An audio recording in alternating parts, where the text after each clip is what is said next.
I am a part of the Harry Potter generation, the first wave of kids that doesn't really remember a world before the Sorcerer's and/or Philosopher's Stone. I was almost 7 when the first book hit the United States, and I fell into it not long after. I was 15 when the final book was released, and have a small scar to commemorate it. Nothing iconic, just a small mark on my right wrist that the camera won't even pick up from when my Turkish roommate at a German language boarding camp in Vienna tossed me his just acquired copy of Harry Potter and the Deathly Hallows. I missed the catch and the corner went right in there.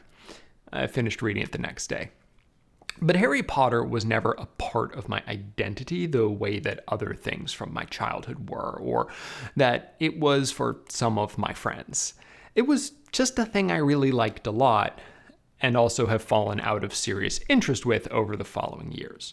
I saw the first 7 movies in theaters and then just never got around to the 8th. I saw the first Fantastic Beasts because a friend invited me, but I couldn't be less interested in what follows.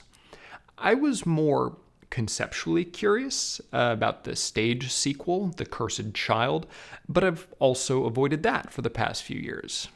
I remember when the script came out in book form and how that was received. I was open to spending more time with Harry Potter and the gang, but I would have to see the thing. Unfortunately, Broadway is expensive, especially with a show like this, which is split into 2 parts and you have to buy individual tickets to each. We're talking Hamilton prices at that point. Please watch my Hamilton rap review. I promise it is bare minimum better than you expect it to be. But during the money-draining month of December, I got an email telling me about a sale or something, and I decided to just get my future self a gift. So here we are. Hello, by the way, and welcome to the Week Air Review. You can call me a Slytherin, obviously. And today, I am talking about the Broadway production of Harry Potter and the Cursed Child, parts 1 and 2. So there are 2 ways to experience this 5-ish hour multi-parter. All in one day with a matinee part 1, followed by a few hours of break, and then part 2, or over the course of 2 evenings. I chose the latter. And though I don't regret the choice, it meant I had an entire day to sit with part 1 trying to decide how much I actually cared about what was to come, which, if we're being honest, wasn't a whole lot.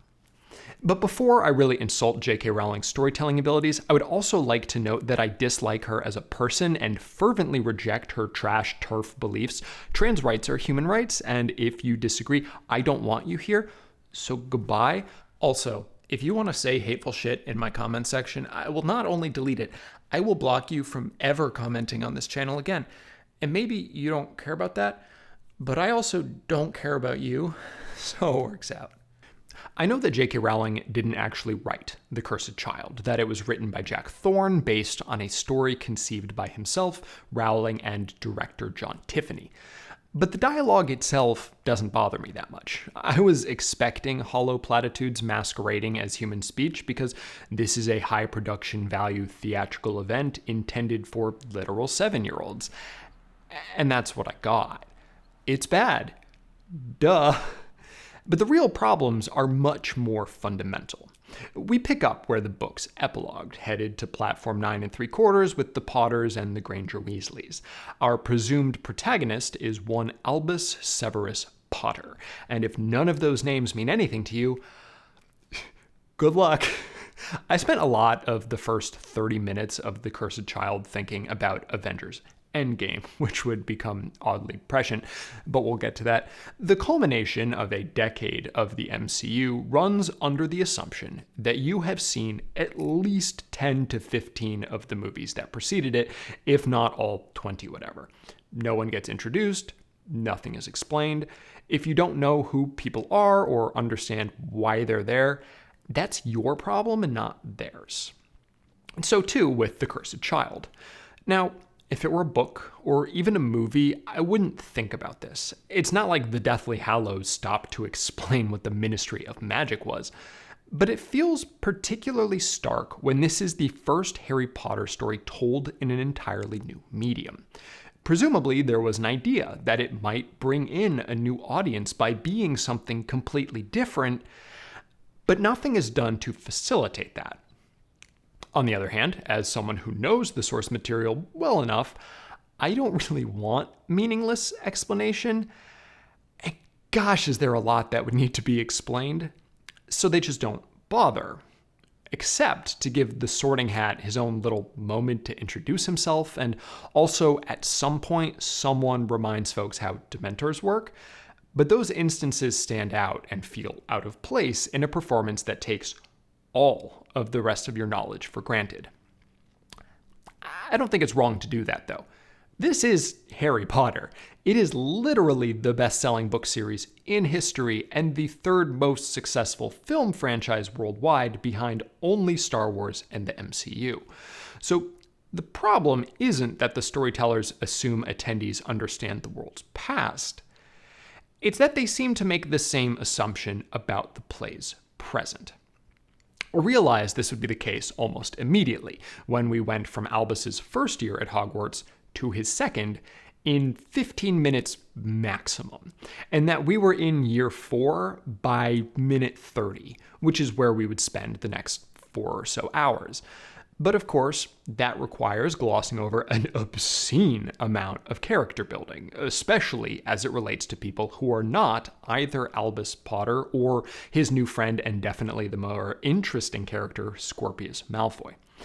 Case in point, Rose Granger Weasley, the daughter of Ron and Hermione, seems to be a fairly important character to the play at first. She and Albus get on the Hogwarts Express together, and then she abandons him when he decides to hang out with Scorpius. And you think that that whole thing actually matters, and then we're 4 years in, and who's Rose again? And suddenly she's... I'm going to discuss some of the events of part 1 right now, and this is the time code for when I stop talking plot specifics and go back to a broader discussion of the show, and particularly its technical marvels. So if you intend to see The Cursed Child, assuming it ever reopens, and want to do so without knowing what the show is really about, this is your chance to go to that part of the video. Though in all honesty, I wish I had known this stuff going in, and I think you should just keep watching. Okay? Fucking time travel, right? The real story of The Cursed Child ostensibly begins when Albus and Scorpius muck with the past because they want to save Cedric Diggory because an old man and a cute girl are sad and blah, blah, blah. But when they come back to the present, Rose never existed. And... why should I care about this character I've spent all of 7 minutes with, many of which she was berating Albus during? Is it just because she's a Granger Weasley? Because that's not good enough. Honestly, I never thought Ron and Hermione made much sense together in the first place. I am far more bothered by the implication that Hermione needed to marry Ron in order to succeed in life. That with him, she becomes a highly respected minister of magic. But without, she becomes Severus Snape without the redemption. That's just trash. And it speaks to the clear disrespect that Rowling has for her characters. The Hermione Granger that the Harry Potter series built up was always going to succeed. She didn't need a man to do it, and certainly not Ron Weasley. But The Cursed Child undoes all of that and turns her into an angry old spinster. Jesus Christ. Time travel is always a dumb plot device because it creates so many questions about the rules. And sure, Harry Potter has had small-scale time travel since The Prisoner of Azkaban, but it followed the logic that you couldn't actually change the past, it just was.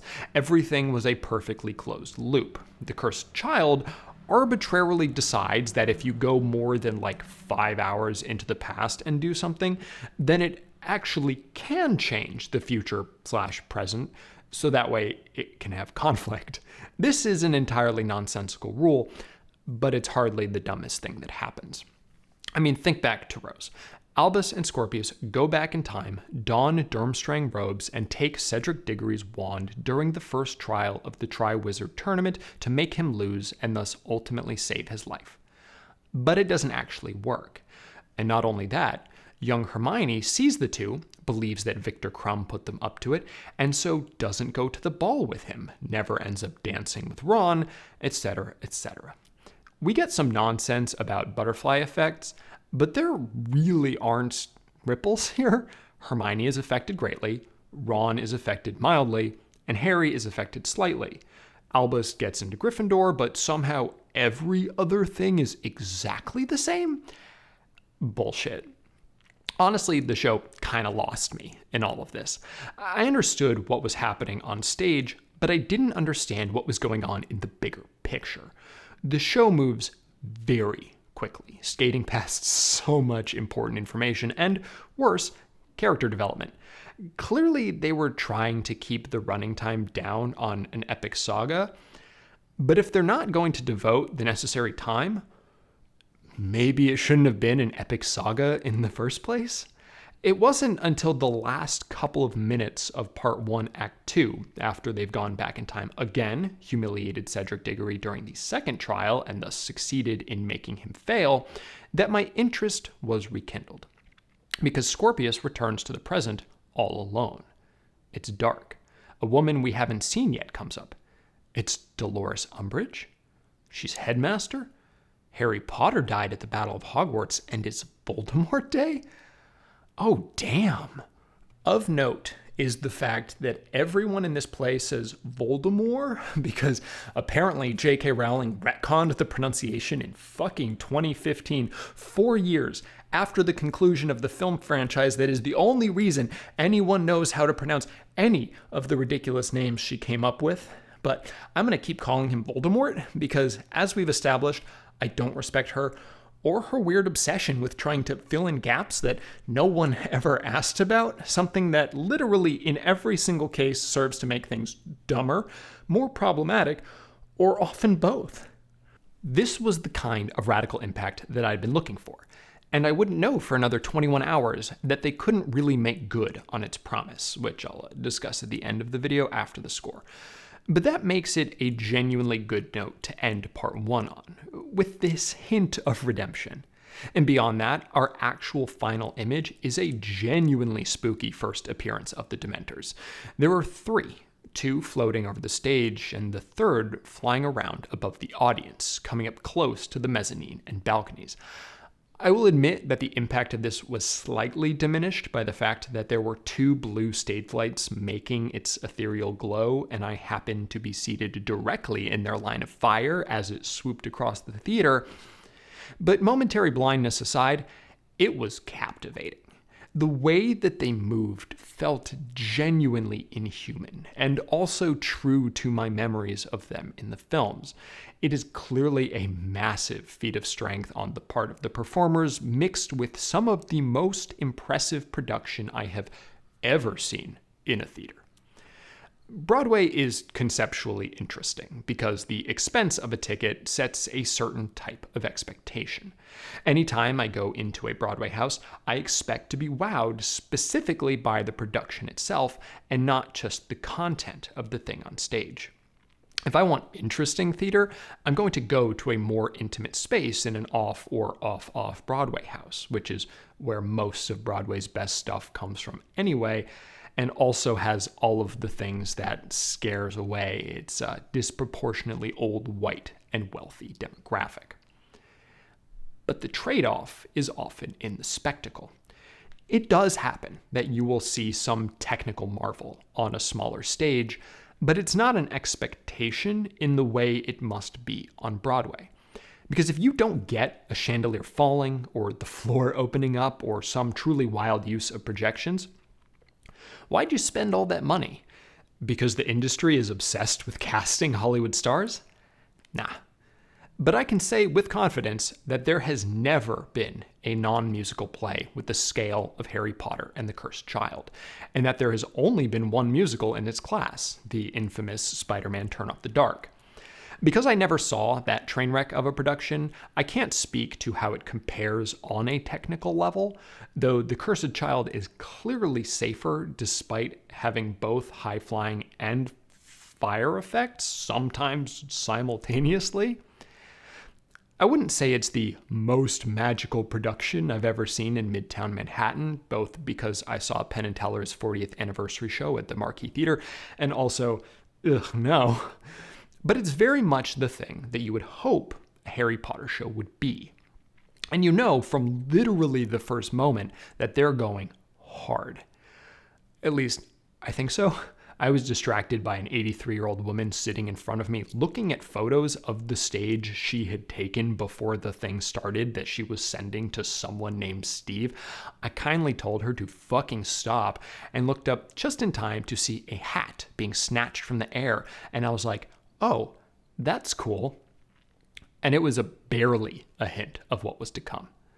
I appreciated the smaller things, quick changes, sleight of hand, but the flashy stuff is really what makes it. I mean, I understood immediately as I watched the Polyjuice potion transform a person what was really happening, but that actually made it even more impressive because it is straight up seamless. Yes, there's a trapdoor or something that a second person comes up from, but at no point do the robes appear extra billowy or do you see the hint of another body. And as the actors are going through this incredibly technical thing of changing one out, they are acting the hell out of it. It is literally perfect. And then they do it 2 more times, and the whole thing deserves its own applause. But easily the best effect is one that I heard the people around me questioning, and one that I didn't understand the first time I saw it either. At the point of time turning, the clock at the back of the stage goes dark, and a shockwave emanates from it. It is mind-blowing to see the physical set appear to warp before your eyes. My jaw dropped. And after seeing it a few times, I was able to understand that they were using a projection, but even though I knew that, I couldn't see it. And it was just as amazing the last time they did it as the first. And there's so much more. Almost every scene and even many transitions showcase some moment for you to appreciate. As a spectacle, it is second to none. That said, it feels meant to go further. Because let's be honest, this show should have been a musical. Not because we as the theater-going public don't deserve big-budget plays without original scores and big choreographed dance numbers, but because Harry Potter and the Cursed Child already has both of those things, and I don't understand why it stopped there. Because even if it weren't the case that an entire chorus comes out and silently dances a few times per act, the whole show just feels like a musical. If we are to believe, and we are, that the point of a musical is that eventually a character just can't speak anymore, so they must sing, well, we've got that first part. But when the Cursed Child's characters can't speak anymore, they just go silent. There are so many weird moments where someone stands there looking forlornly either at characters they can't talk to or into the abyss, and Imogen Heap's soundtrack plays over the whole thing, readying you for the moment where they just open their mouths and sing. I guess it's quote-unquote cinematic, because that's the kind of thing that happens all the time in movies, including the Harry Potter ones, and they never sing in those, but that is a fundamental misuse of the medium. This sort of stoic silence might work on camera, or maybe an intimate performance for a small crowd, but it just feels wrong in the context of a play in an enormous theater where at least half of the audience cannot clearly see the expression on anyone's face. We just have to guess from the body language. But actual language would have been better. I can only think of one legitimate reason to not make this a musical, and it's also a bad one. The show is long, and turning these inner conflicts into catchy numbers would add at least an hour to that. But the way to address that isn't to kill the songs, but to reduce the scope of the story, which is a thing they should have done even without the songs.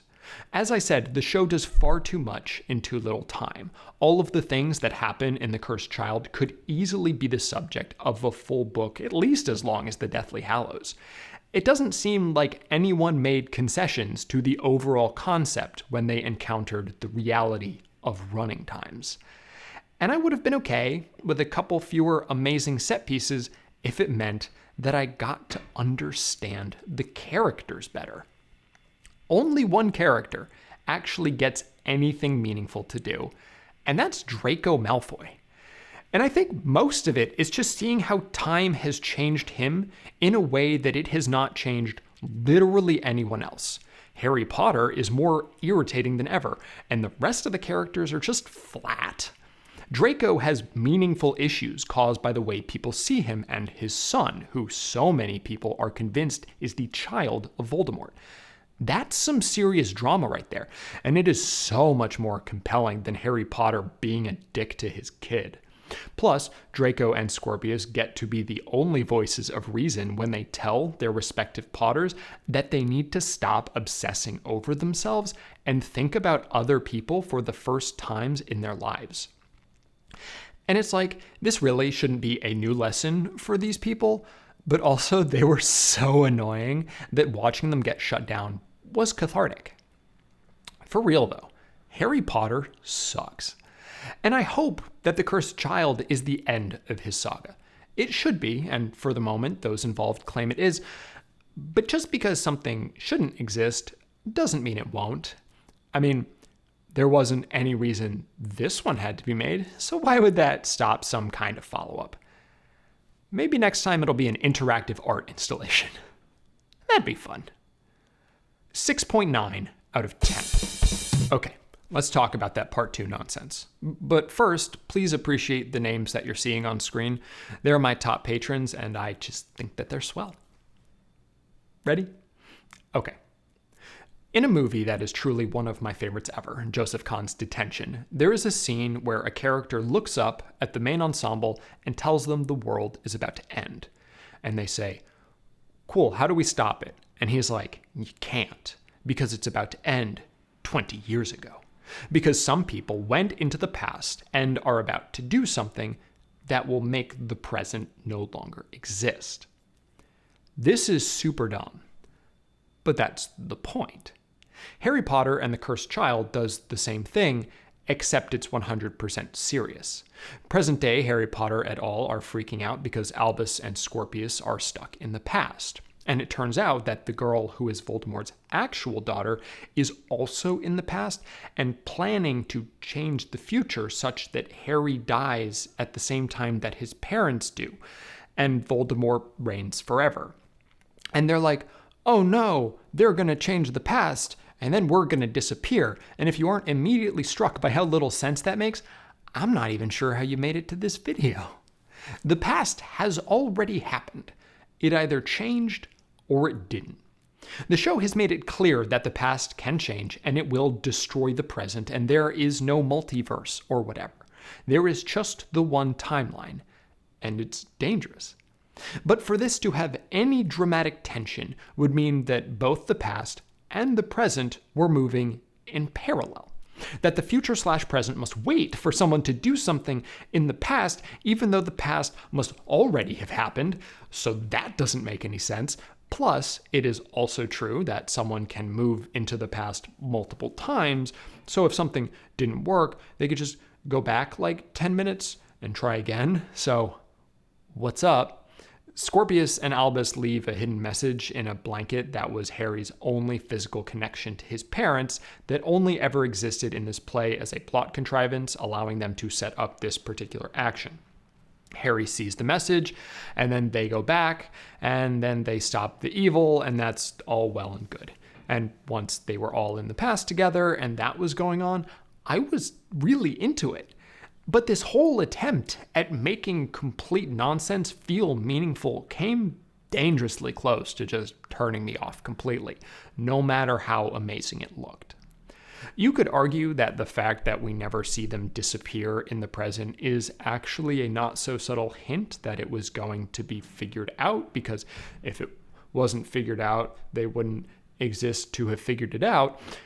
But if that were the case, then there's no chance that Harry would not have seen the message in the decades between, so it wouldn't have been a revelation to find it. And even if that were the case, why even bother doing literally any of this, because there's no stakes or danger. And by the time your brain gets there, you're so far outside of the actual text, which has done absolutely nothing to give you the benefit of the doubt.